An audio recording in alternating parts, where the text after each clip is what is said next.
Hi there, and welcome to the Lies We Love podcast. My name is Rachel, and I have my three sisters with me, Ashley, Brooke, and Erin. And we're a podcast about dealing with trauma and moving on from the lies that we were told as children. Hi, I'm Erin, and I'm kind of like the middle child. Y'all would call me the redheaded stepchild. So yeah, that's me. And I'm Brooke. I'm the oldest of five girls. Ashley, you're next. I'm Ashley. I'm the youngest.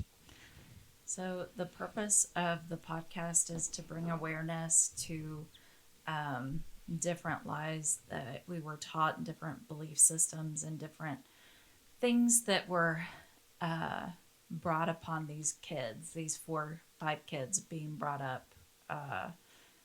Well, and also about abuse. Yeah.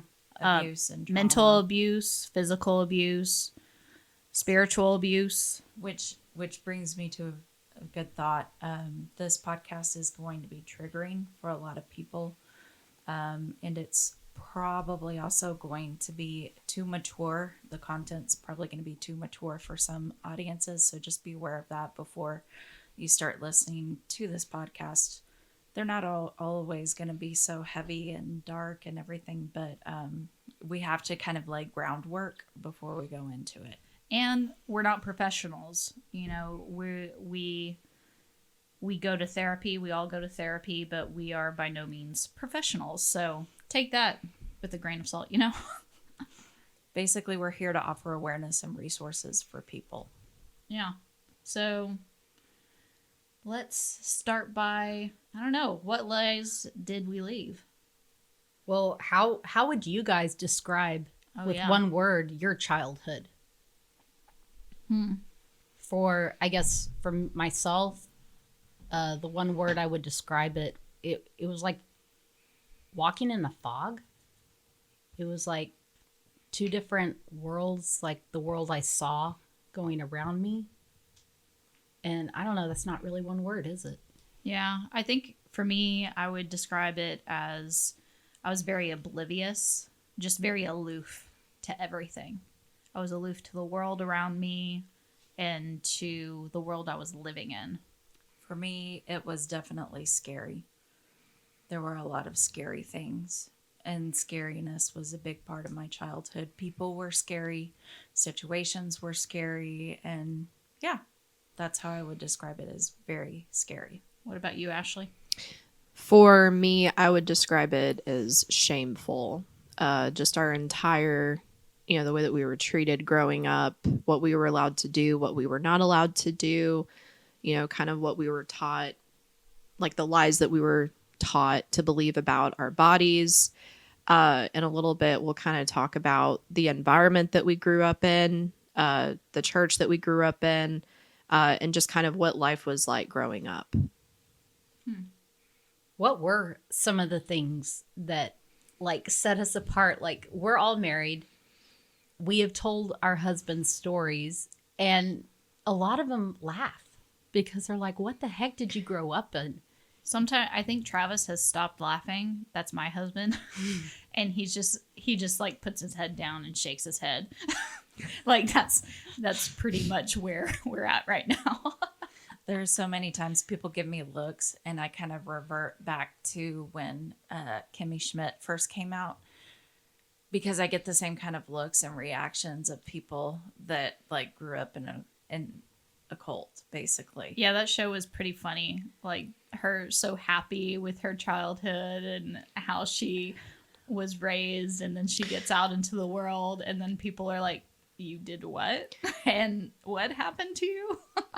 So in this podcast, there's going to be a lot that we unpacked. There's so many different moving pieces that have kind of contributed to us creating this podcast. I think one of the things that I think we should start with is kind of just how our home life was and how that tied in to our church, kind of giving them some background to that, and then how that in turn affected the way that we were treated. Oh yeah, that's true. So we were born in Central Texas, near Austin. And let's see, our dad was a pastor. Well, he was an associate pastor. He was an associate pastor. Was he though? Yeah. He was the associate pastor, and then when the pastor died, the senior pastor, then Dad kind of was made to take that on. And so I remember when, I don't know how, because Brooke and Rachel are the oldest sisters. So when y'all were younger, did our church believe that they were non-denominational? Or I always got the Southern Baptist feels. I never heard the term non-denominational. I thought it was Southern Baptist. All I know is that charismatics were very bad. Presbyterians were bad. Lutherans were bad. And the Baptists were the only way. But at the same time, the church wasn't under the Texas Baptist Association. They were their own little entity that didn't answer to anyone. Big red flag there, people. Adults, that's your first red flag. How many people were in the church? It varied. Yeah. There at one time there was maybe 15 families, and then it dwindled down to like, well, I think the church is still going on. Yeah. Sorry to laugh. Like, I don't know. I guess how many people doesn't matter. Sometimes it would be like 100 people. Sometimes it'd be less, right? Okay, so to put it in perspective, our church was in our neighborhood in a double wide, essentially, on a piece of property. Yeah. And everybody lived on the same street. Almost everyone lived in the same street. Yeah. Or in the same neighborhood. What I remember about this church is that we were all very in close contact with everybody that went to this church. And they seemed to have a lot of involvement to some degree in our lives, kind of off and on. Always at our house, or we were always at their houses. We couldn't hang out with other people. Yeah. Like we couldn't, so we were all homeschooled. So everyone in that church had to like homeschool their kids. So we couldn't associate ourselves with people of the world unless we were witnessing to them. Yeah, we couldn't wear swimsuits. We couldn't wear swimsuits. We had to have long hair. Long hair. Oh, I forgot about that. We had to have long hair. Couldn't cut our, Yeah. We couldn't watch like modern day TV shows or modern day movies. Unless they were edited. There were even shows on PBS that I couldn't watch, like Caillou. I could not watch that because why would you want to watch Caillou? Well, I wanted to watch it because I wasn't allowed to watch it, Aaron. Yeah, I wanted to he be was kind of a rebellious. brat. Well, so. but He for was. Rachel and I in the generation in the 80s when we were growing up, we weren't allowed to watch a lot of Disney movies. Yeah. Correct. Our parents, Snow White. okay, our parents, do y'all remember that they had to pray about us watching The Lion King No. when it came out? I Y'all don't remember that? No. No, because we were all, Ashley, I guess, was a baby quit at this laughing. time. I don't know. But The Lion King came out, and we were also, how did we even know about The Lion King if we weren't able to watch anything? I don't know. Somehow we all knew about The Lion King. At least you got a prayer with Rachel and I. because No, they closed the door, and I think they just took a nap. no, okay, Like, no. I think that's Rachel and I can beat that because God told them that we couldn't watch The Lion King. So thanks God. the part in Lady and the Tramp where the rat comes into the baby's room, That part is so scary. they had to record over it. They did. They edited that out. No, Milo and Otis. Oh, that was We so couldn't. depressing. We couldn't watch the part where the pug gave birth to other pugs. Yes, I remember. We couldn't and- watch that part. Yeah. Mm-hmm. So we essentially grew up on classic movies. Oh, So I love Gene that. Kelly, Yes. Cary Cary things Grant. like that. Oh. Yeah, so we were just not allowed to watch or listen to anything other than like, Christian music. We Oh, could that only was even listen to- banned. No. Oh, we couldn't listen to DC Talk. No, the DC Newsboys Talk. were Okay, so bad. DC Talk was in like the 90s that music where it wasn't like Twyla Paris or Point of Grace or Keith Green or I forgot about them. Stephen Curtis Chapman. I'm surprised they allowed us to listen to Carmen, honestly, now that I look back. And I forgot So- about her. Yeah. And we've been going on and on about what our parents didn't let us do. The thing is, none of that is rooted in so-called Christianity. Right. None of that. And believe it But or we not, thought it was. I know as of right now, it sounds like we've done a lot of bashing of this one church. I don't necessarily believe that the church is responsible for the abuse that we endured. No. And I'd like to put that out there. I don't believe that the congregation is necessarily responsible for the kind of abuse that we endured. It's people's interpretation of what religion is and what Christianity is Well, I think that it's a makes lot it of so fear, too. distorted. But I guess So- we're Yeah. getting off of a tangent. But so- I would just like to point out, this isn't four girls bashing one denomination and one church for a podcast. That's not what this is about. This is about the intentional and maybe unintentional abuse that we went through as kids and what happened in our home. we with weren't our allowed to wear stories. spaghetti straps. I just want to make that known. We Well, weren't allowed to wear spaghetti. let's hit on the poverty. Like, Well, what do so- you guys remember about growing up in poverty? Well, so we were It in a sucked. cult.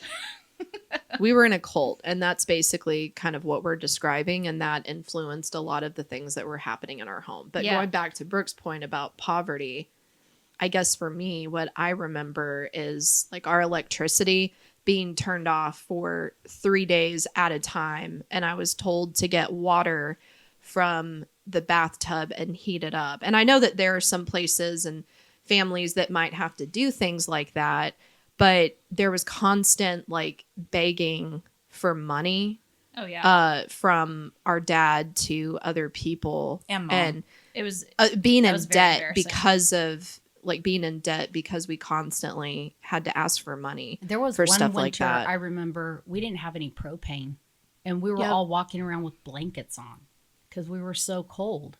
There were days where we didn't have food. Yeah. Well, like Rachel and I. Oh yeah, tell y'all's bacon story. Oh, my That's God. pretty crazy. It's very embarrassing, but Rachel and I learned to cook from a very young age. I mean, how old were we? I don't know. But we didn't have any food. We woke up and our mom was not waking up. And this was a normal pattern for her. She would just stay in her room, lock the door, and leave us. And we were hungry, and the only thing we could find was raw bacon, and we ate it. That's so sad.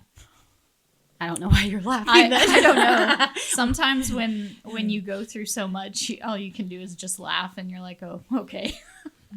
I remember not having food so many times, and there were saltine crackers.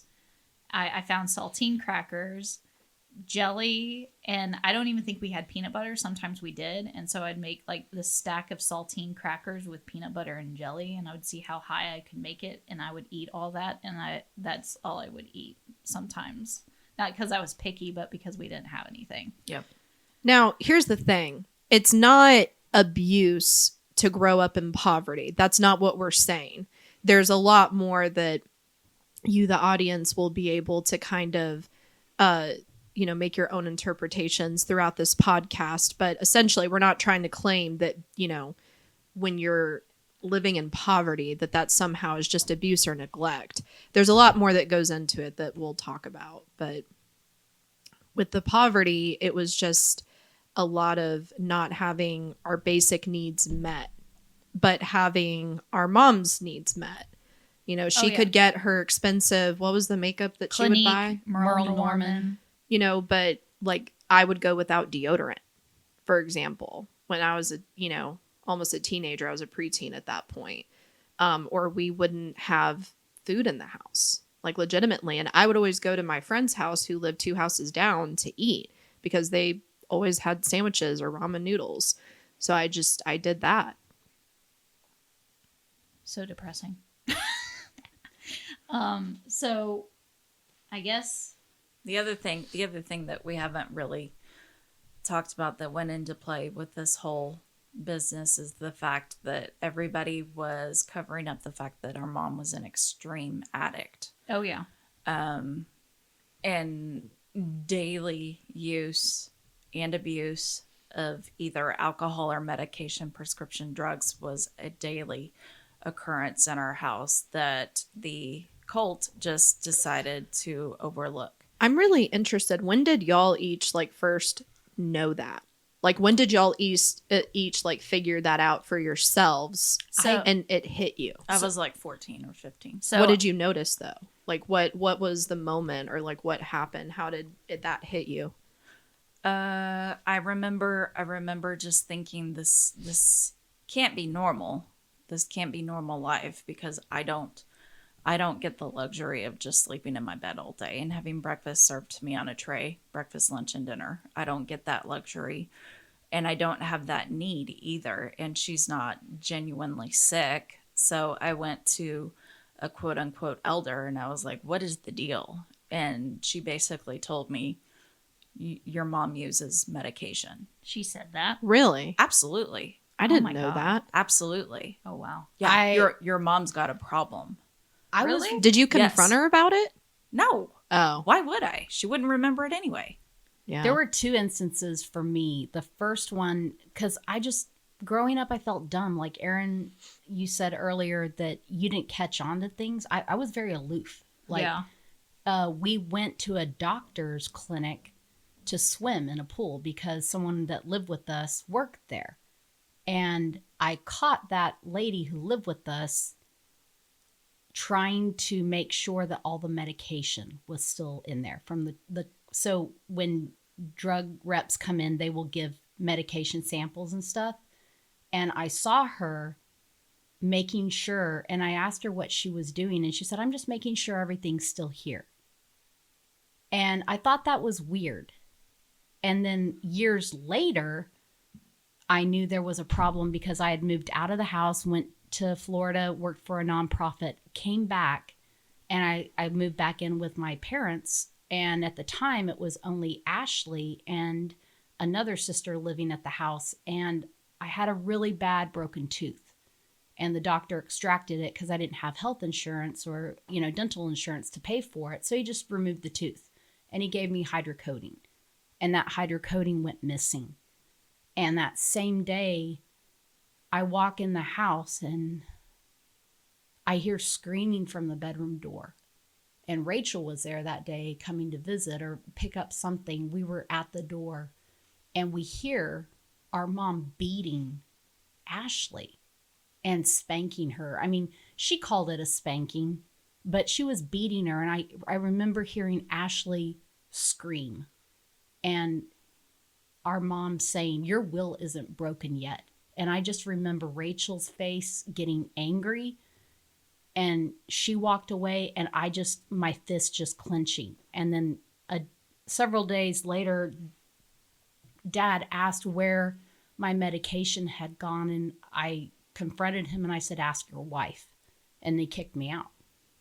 I remember, let's see, I was 16 or 17 and I was dating this guy at the time, and he was my only way out of the world I was living in. So I spent as much time as I could with him.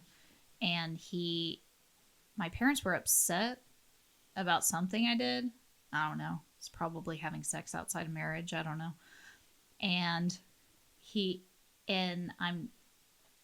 me and my boyfriend then, or my boyfriend and I then, are in the room, and I'm just going off on Cindy, our mother, and because she wrecked one of the vehicles, and she was probably drinking and driving. She wrecked one of the vehicles. I didn't know about her drinking. I didn't know about prescription medication or anything like that. So I'm just like, you're the reason why we're in debt. You're the reason why my father has to work so much. You're the reason. And I'm just laying into her. And she starts crying hysterically, and she runs into her bathroom. And she shuts the door, and I hear all these pills rattling, like all these bottles of pills rattling. And I'm like, Dad, what's going on? There's a bunch of pills. And he's like, what did he say? He looks at me. He's like, well, no wonder she's taking a bunch of pills with how you're acting. Oh, God. And then I left, and and that's when I figured out she's got to be doing something with pills. But even at 16, 17, I was just like, what do you do with a bunch of pills? I didn't know. So when I was younger, I always remember, for some reason, I always went through mom and dad's closets for some reason. I think sometimes kids just kind of like go through phases like that, but Pure boredom. That's what Yeah. leads you to that honestly going through might your have parents' stuff is that pure might have boredom. been it. But I remember I looked into her closet and there were pills in there and I didn't know what they were. I didn't know how to pronounce them or anything. I still probably don't know how to pronounce a lot of them. There were pills in there and she was just always, everything kind of added up for me. I thought everything was normal, but then I'd go to like my friend's house 2 houses down and her mom didn't treat me like that. So it just, the treatment was always very different when I was not around our mom. It was always very different. And so whenever I was older, I didn't quite understand everything, but it was probably whenever she was, it really kind of hit me when she went to AA, whenever she started going to AA. I think that because hit it for when me. I was 18, that's when it comes out that she's an alcoholic to like all of us, to us girls. I guess Yeah. everyone in the church knew that she was an alcoholic, but us. Yeah. So she goes to rehab for 30 days, and that's the first time that we really find out, oh, she has a problem with alcohol. But I didn't even know it was about prescription medication. Yeah. It was just told to us it was alcohol. At least it was told to me. And I was 18.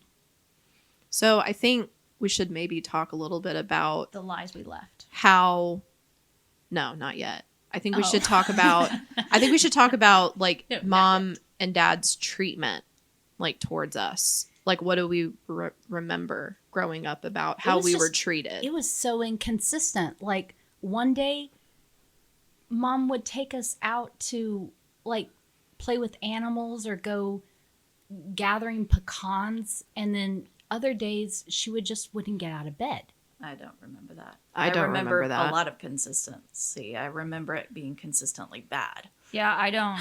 I pretty much remember her being in her room all the time. Yeah. And us, like me, having to figure out breakfast for my sisters, for myself, And her. lunch. Oh yeah, for her. Yeah. And then right before Dad would come in, then she would come out of her room.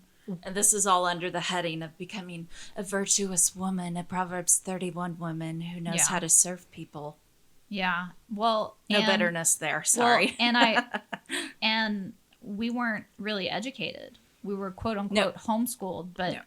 we weren't educated. Not at all. We taught ourselves what we know. Yeah. Absolutely. So it was like we were stuck at home. The only way to get out of our home was when we were locked outside of our house to go and play. Rachel, I don't think that happened to you much because of your allergies, right? My coping mechanism was very much to get away from people as much as possible. So I slid under the radar because of my personality and maybe because of my allergies as well. Yeah. Well, like I remember myself, our other sister, and Ashley being locked outside. yeah. I do and- remember and that. And just having to like stay outside all day. Every day there was very much an awareness that our presence in that household was very much unwanted and resented. Well, yeah. and it was also like don't show any emotion. Oh yeah. If you show absolutely. emotion, then you draw attention to yourself, and you don't Absolutely. want attention drawn to yourself because it's Absolutely. not the good kind of attention. You weren't allowed to feel angry, especially because that was a sin. Well, To feel angry, and you would be out of fellowship. You were only allowed to feel happy. we weren't even allowed to decide what we wanted to wear.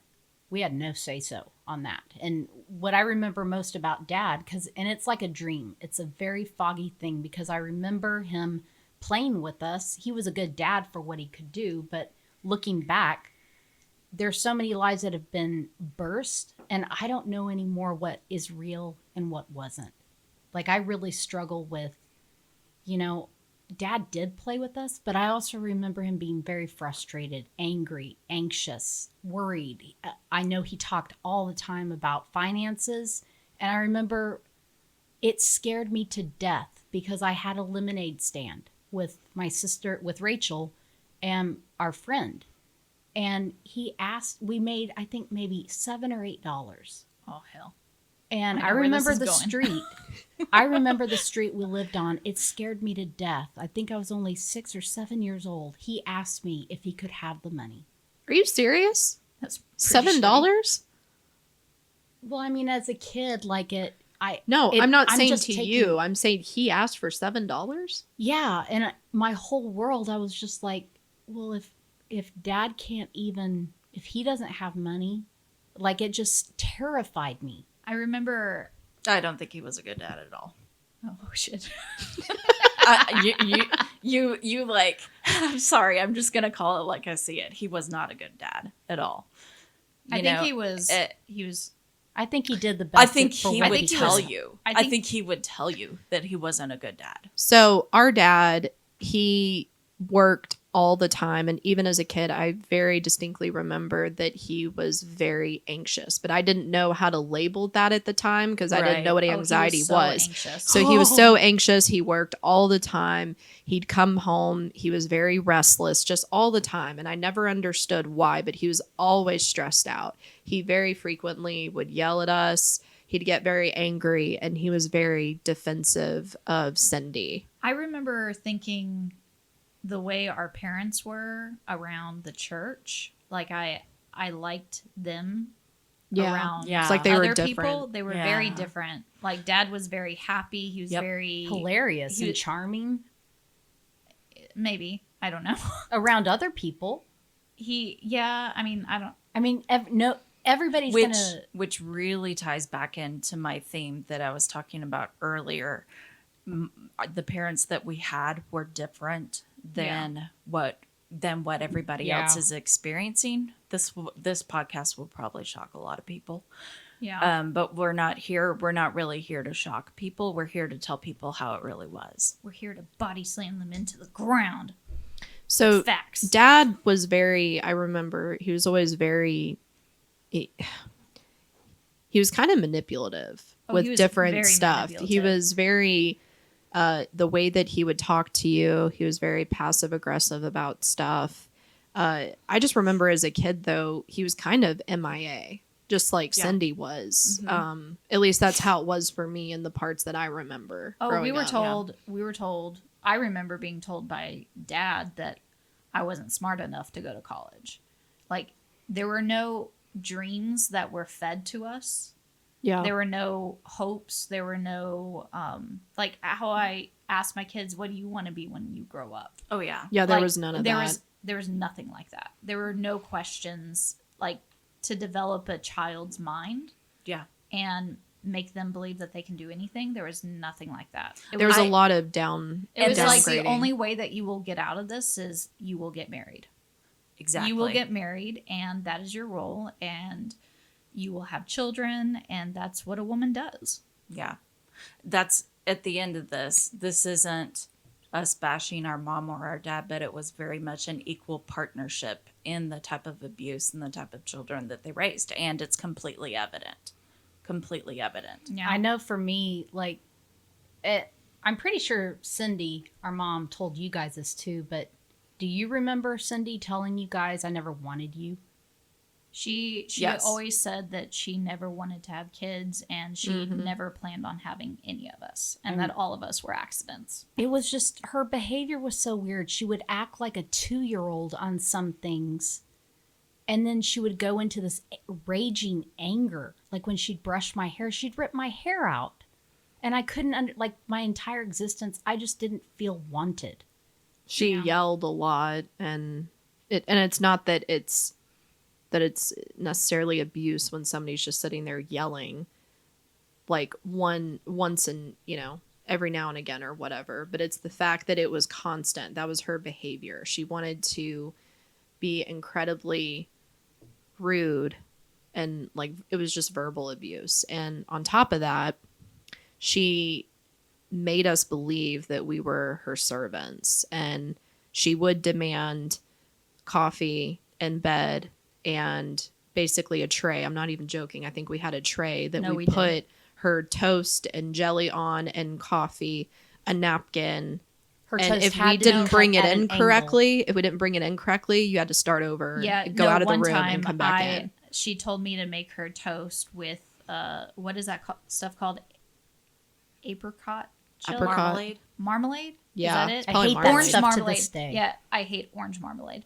So, but then I also think of Paddington the Bear, and then I'm okay with orange marmalade. Anyways, so one time I brought the tray in, and I was already pissed at her because I was like, "This is BS." And she said, "I don't like your face. Why don't you smile, turn around, and then come back in?" Like, it was very weird. It seemed like that she got like pleasure by treating us like that. Yeah. And one time she had me, this was whenever I was a little bit older, I was probably like a preteen. She had me like rub. So first of all, she demanded that my dad build this like privacy fence in our backyard on this concrete slab so she could tan in the backyard naked. And so whenever she did this, she demanded that it was really weird. It's almost like this vision that you get of somebody that is like on the throne that's sitting there and they're having these people on either side of them, like waving them with palm branches and like cooling them off. That's kind of what I envisioned with all of this, like looking back. She wanted me to put like baby oil like all over her, and she demanded that I do that. So obviously we've named this podcast "The Lies We Left." What are some lies that we realize that we are now walking away from? Well, I think it's a woman's place. I think it's that. And honestly, I think I'm still having to make a daily choice to walk away from those lies and not believe them, because as I'm raising my boys, I have 3 boys, and when I tell them things like, well, what do you want to be when you grow up? Or or like noticing things that they're really good at and trying to encourage them to do that, it almost brings healing for me, because that was never done to me. So I feel like it's that I have to walk away from those lies every day, because it was something that was ingrained in me. But definitely a woman's place. I think ideas about God, about religion, about Christianity, about being out of fellowship with God. And if you're out of fellowship, quote unquote, if you've sinned, then God doesn't hear you. That's probably the biggest lie that I've left, is that picture, other people's distortion of who God is. I mean, God is so much more than, and this isn't a religious podcast, and I'm not an overtly religious person, but God is so much more than who was painted to us as kids. Yeah. And I have totally left that lie behind. And I have 2 kids as well. I have a daughter and a son, and I definitely try to recreate a different image of who God is and what religion is and what faith is than what was pictured. What about to me. y'all? For me, the lie of what a family is. And I think that's why I love classic movies and classic TV shows. You know, family sat down and had dinner together, and ours didn't. And I'm sorry, I'm getting emotional, but as I'm married and I have a family of my own, like, family is nothing what I had growing up. And I love that was a lie. I love that there are real families. I love that you can build new memories, and no matter what you've been through, you can move on. What about you, Ashley? Well, I think before I go into any of that, I just want to say that I think that we came from our past all still communicating and having a relationship with one another. Despite that was the one thing that was very consistent, is that we all were kind of surviving together, and even today being close and making an effort to be a family. So I think that that's really important. There's several lies that I believe that I have left. One of them is the belief that I'm not good enough. And that goes for pretty much anything. Believing I wasn't smart enough, that I wasn't strong enough, believing that I wouldn't make it in life,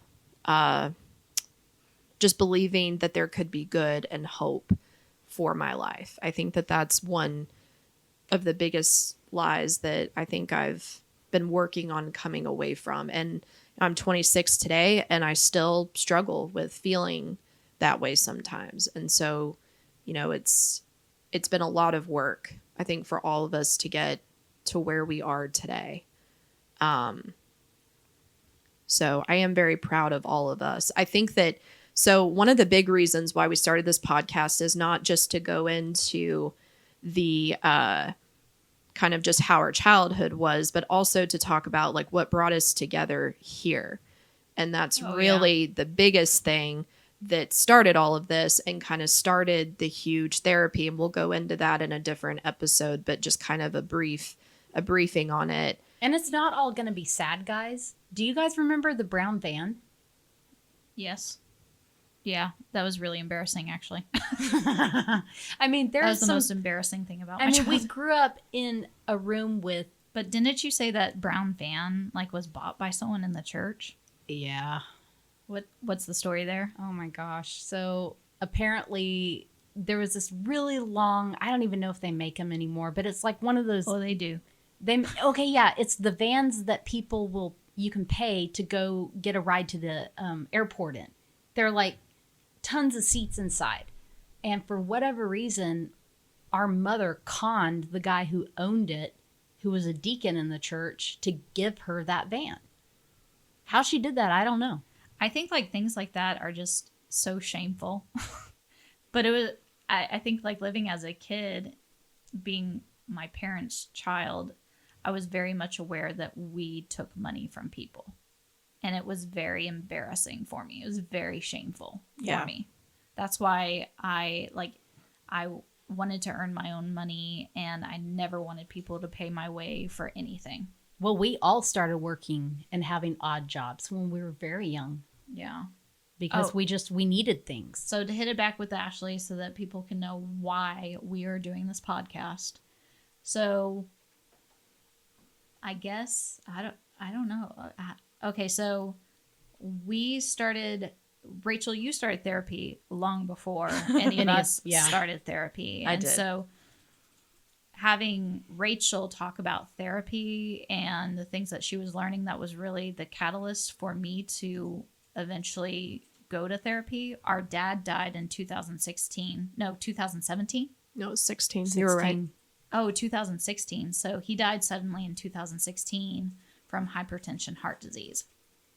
And that was really hard on all of us. It was hard on me because I wasn't talking to my father because he had let me down so many times. And I was just like, you know what? He started to let down my kids. And I was like, that's enough. I'm not going to have a relationship with you. And so I just stopped talking to him because I was like, you know what? You let down my kids. That's one thing that you don't do. So it was pretty hard. But then I started I had always had sleeping issues, and I got really sick. So I suffered from sleeping issues from that. But I eventually got to a point where my husband, anytime anytime he was in the room and I was trying to sleep, I couldn't sleep. And my husband had never hurt me before in my life. And it was almost like I was very scared. And the only way that I could go to bed is if I was in a room alone and the door was shut. And I just started thinking, why is this happening? And so I started going to therapy to figure out why I can't sleep. And I remember telling the first time I was at therapy, I was very confident in this. I mean, I told the therapist my whole life story. I was like, yeah, I did this, I did that, all this other stuff.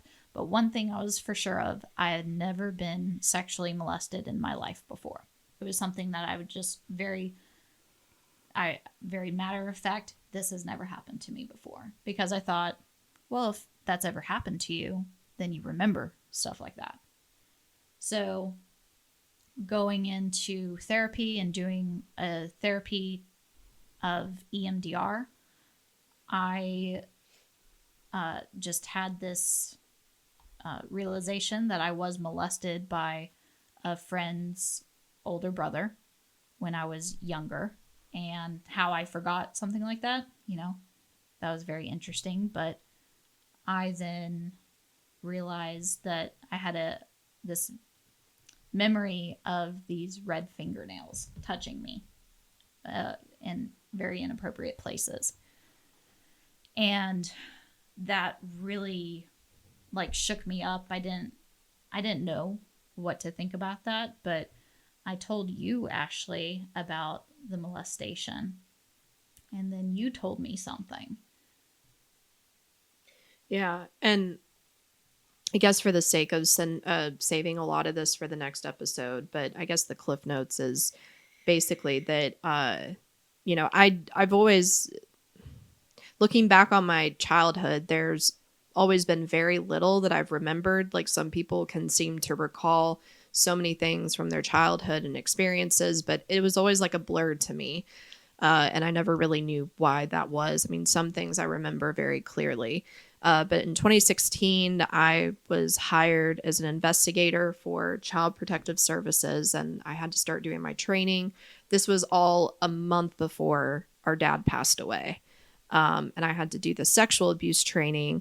And during this training, I don't recall what they were showing, but it triggered me. And I immediately had this very weird, like, at the time, I did not believe it was a memory, but it was a memory. At that moment, though, I thought it was just a thought, but it triggered me to the point that I walked out of that room. I was panicking. I was freaking out. And I went into the bathroom and I couldn't calm down. And it was a memory of Cindy basically doing stuff to me, like in the shower. And so I was on my way home that day from that training, and I had told my husband, and I basically convinced him that it wasn't real. So I held that in the back of my head for 4 years, or a few years. 3 years. Yeah, sorry, 3 years before I said anything else about it or kind of told anybody else about it. So then I tell you what I recalled in therapy, and then you tell me about our mother touching you. Mm-hmm. And you were like, well, I don't think it's real. And I was just like, what the hell? I was just like, you don't make up stuff like this. Like, who makes up stuff like this? And I became very angry. And I remember like just being an investigator from the time that I took that training to the time that I was out in the field being a caseworker. I hated sexual abuse cases. They made me incredibly uncomfortable, and they hit a different nerve for me. And I never knew why. But they just always hit a different nerve. So I convinced Erin, I was trying to convince her that I didn't believe that it was totally real. And that, I just didn't really believe it. I believed what Erin told me, but I just couldn't really get my mind to wrap around that reality. And so I guess to kind of speed up what happened, We ended up finding out that through all of our therapy that 3 of us were molested by our mother. And so since then, all of us have done intensive EMDR therapy, and we've been kind of a support for everybody. We've been, discovering things about our past, and a lot of puzzle pieces are coming together, and it's finally kind of explaining a lot of our past. And that's kind of what this podcast, also the way that I view it, is us putting the pieces back together. We're leaving the lies that we left, but we're putting the pieces back together through supporting each other. And we're doing it together. Yeah. And, going back to, that's what we're hoping through this podcast, because, I mean, how shameful to admit that the person you were supposed to be protected, nurtured, and cared for, your own mother, has molested, myself and 2 of my other sisters. That, like, how do you even begin to deal with that? The stigma, the shame. And then when we start digging, we find out this happens a lot. Yeah, it's not just the men. It's not just fathers or uncles abusing little girls. So there was a stigma, and people don't talk about it. And we realized we're not healed in any way, shape, or form. We are working out our healing every day. We have bad days. We have good days. We're seeking help. But there's nothing out there as far as resources for other victims of incest. And that's what we want to be. And if I can say anything, just because you go through something traumatic and evil, it does not mean that's where you're going to stay the rest of your life. You can have a beautiful life. You can be healed, and it will come in time, but you got to do the work. Yeah, and I think also, well, my hope is if anyone listens to this podcast and gets something out of it, just knowing that they're not alone, knowing that they don't have to go through this alone. I'm very thankful that I have a husband and I have sisters who are extremely supportive, but sometimes people don't have that. Yeah. And Well, how many times, Aaron, have you told someone and they've said, well, you just need to forgive Aaron? oh yeah. I mean, please don't tell victims that of any kind of sexual abuse. Don't say that. Not helpful. I mean, really, if you don't know what to say, don't say anything. Just give them a good pat on the back. That will help. No. What else do we want our audience to know?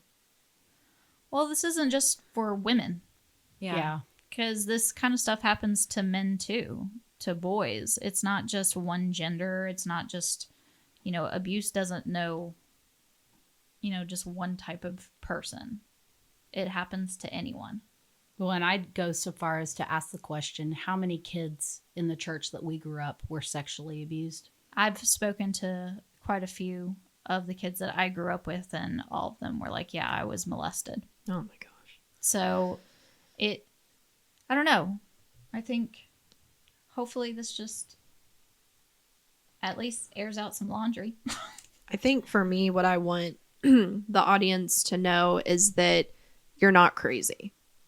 If you seriously, like, you're not crazy. If you feel like you're crazy, if you feel like you have like underlying conditions or anything like that, we're going to be able to provide a lot of resources to y'all that can hopefully be helpful. But just please remember that you're not crazy, and advocate for yourself and advocate for healing. And it's not easy. This whole process has been one of the hardest things that I've ever had to go through, dealing with it, approaching it. But the fact that it hurts so much just tells me that that's how much I need to be working through it and letting it out and dealing with it. Yeah. So I just encourage you to push through it, get a support system in place. And like I said, that's a huge reason why we are creating this podcast, is because we want people to be aware of resources, because there really is not anything out there. There just isn't. When I started all of this, I mean, I had me and my sisters and the person that we were utilizing, but some people don't have money. Because The kind of money, expensive. yeah, especially for like EMDR. So if you don't have those resources, we want to be able to provide other things that may be helpful. There's a couple of great books that we're going to have as resource tools for you that on our website that you can glean from. We'll have an email set up if you want to reach out and just share your story with us. It's a confident place to be able to do that. We'll protect it. We're going to have guests on our podcast. And it won't all just be about sexual abuse. No. No. And, we have I think we have an okay sense of humor, so we'll add some humor to that. Well, this is a story about us recovering Yeah, and like yeah. working through everything. So we're not sitting here creating this podcast saying that we're totally healed or anything like that, but we're doing all this so that way we can try to help some people out if you need it. Yeah, so thank you for joining us on our journey. I hope that we can help. Rachel didn't get to say Oh, yeah. No, I thought she did. what you want the audience to know. About Oh, your I hope. didn't. I didn't. Yeah, you I didn't was get to go. I was so intent on listening to you. Yeah. Sorry. I very much mental health awareness from doing this. Just like I think we mentioned earlier that I've been in therapy the longest. But it doesn't matter how long you've been in therapy. The fact is, people need resources, and to let people know. My biggest reason is to let people know that they're not alone in this, and that there's other people that have been. I mean, thank God we had each other while we were going through this. There are some people that don't have that. Yeah. And my sisters are my strongest relationship, and we have each other, but I feel like we'd be doing the world a disservice if we didn't make all of the trauma, all of the abuse worth something by calling voice to it. And I believe that's what we're doing. So Yeah. Yeah. So thank you for joining us on this journey, and We hope you continue listening. yeah, exactly. Please continue Not listening get 'cause it does discouraged. it does get better. All right, keep on fighting.